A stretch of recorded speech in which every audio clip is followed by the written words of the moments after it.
आप सभी को गोपिका सखी का प्यार भरा राधे राधे। मीरा चरित्र को आगे बढ़ाते हैं। मुकुंद दास और श्याम कुंवर ने भी सबसे विदा ली।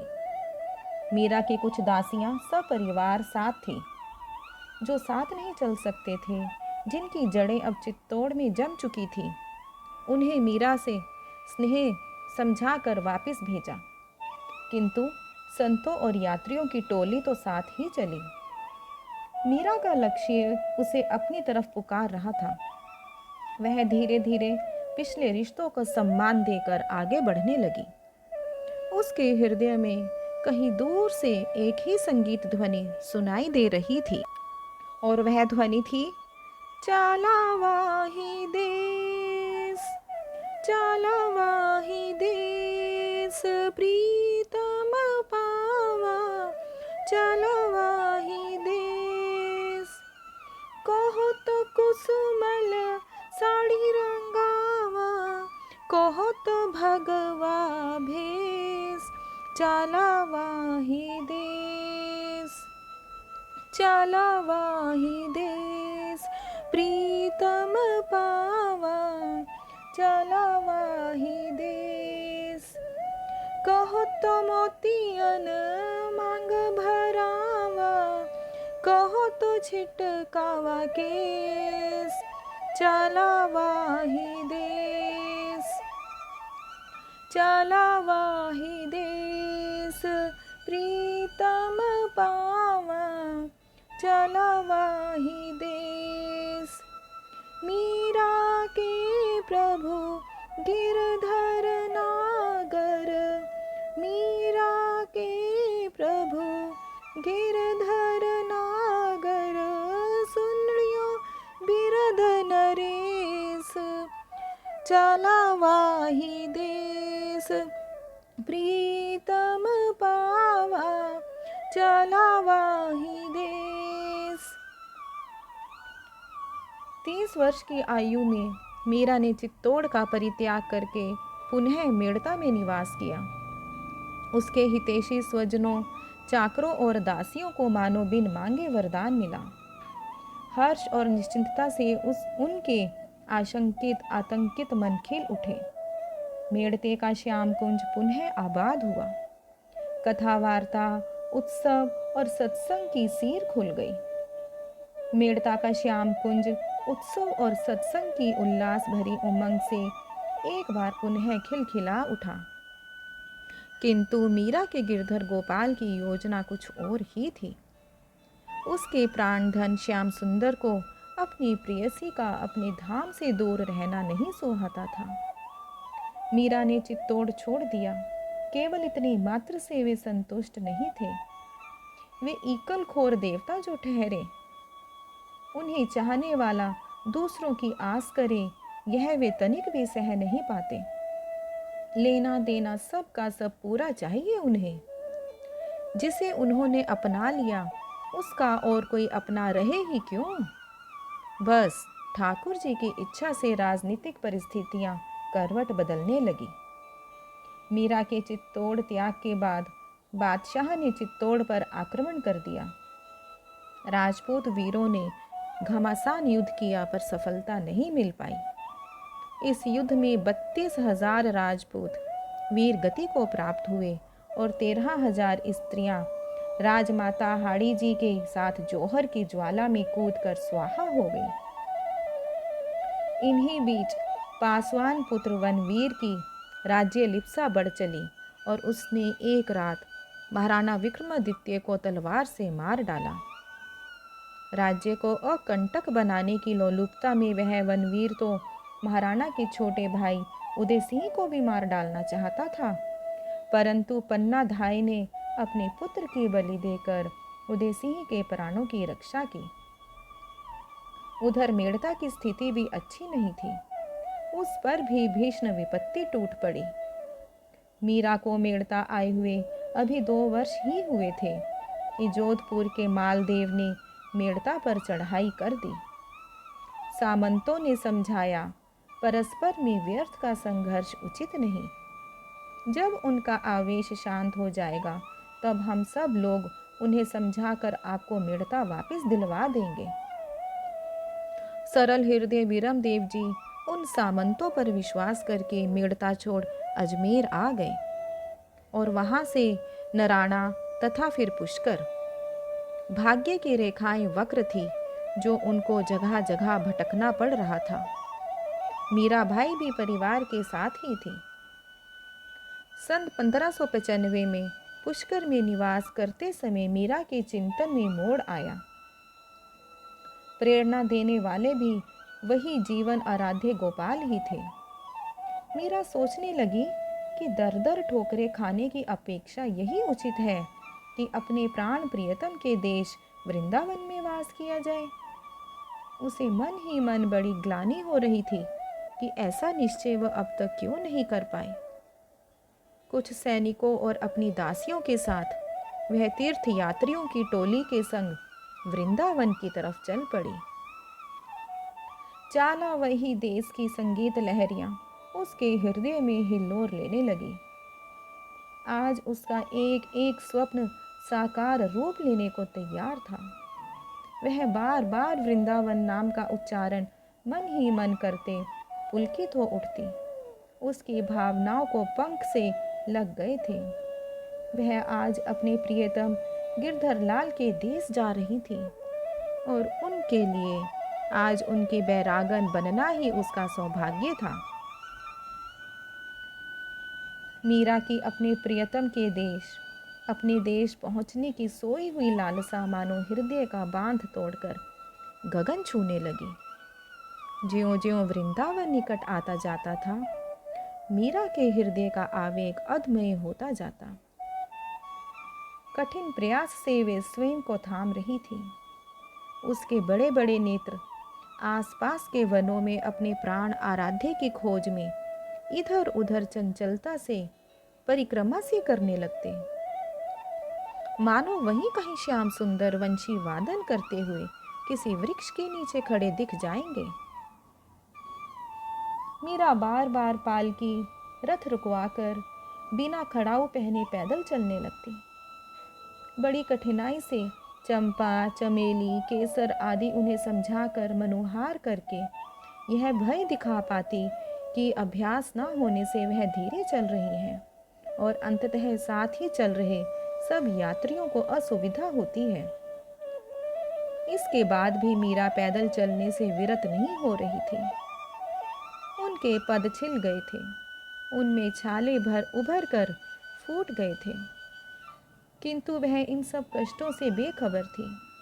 दासियों, सेवकों की आंखें भर आती। मीरा हंसकर उन सभी को अपनी सौगंध दे रथ पर या गाड़ी पर बैठा देती। मीरा भजन गाती, करताल बजाती, किंतु दासियों को केवल वह रक्तछाप दिखाई देती है और उसके प्रत्येक पद पर उनके हृदय करहा उठते। जब उनकी यह पीड़ा असहनीय हो गई तो चंपा रथ से कूद पड़ी और स्वामिनी के चरणों से लिपट गई और बोली, मुझसे जो भी अपराध हुए हो बाई सा हुक्म, इतनी कठिन सजा मत दीजिए कि अभागिनी चंपा सह ना सके। हम पर दया करें स्वामिनी, हम पर दया करें। वह अचेत सी हो स्वामिनी के चरणों में लुढ़क गई। क्या हुआ तुझे? कहती हुई मीरा नीचे बैठ गई। चंपा को गोद में भरकर उसके आंसू पोंछती बोली, अपने पदतल तो देखिए बाई सा हुक्म। चमेली ने जैसे ही मीरा के पांव को छुआ, मीरा की दर्द से हल्की सी करहा निकल गई। मैं तो ठीक हूँ पगली, तुम क्यों घबराई? यदि कुछ हुआ भी तो सार्थक हुआ ये मांस पिंड प्रभु के धाम की तरफ चलने से। हानि क्या हुई भला? हानि तो हमारी हुई है हुक्म। हम अभागिनियों को जो सदा सेवा की अभ्यासी हैं, उनको तो सवारी पर चढ़ने की आज्ञा हुई और हमारी सुमन सुकुमारी स्वामिनी पांवों से चले। हम उनके घावों से रक्त बहता देखें और सवारी का सुख लें। इससे बड़ा दंड तो यमराज की शासन पुस्तिका में भी नहीं होगा।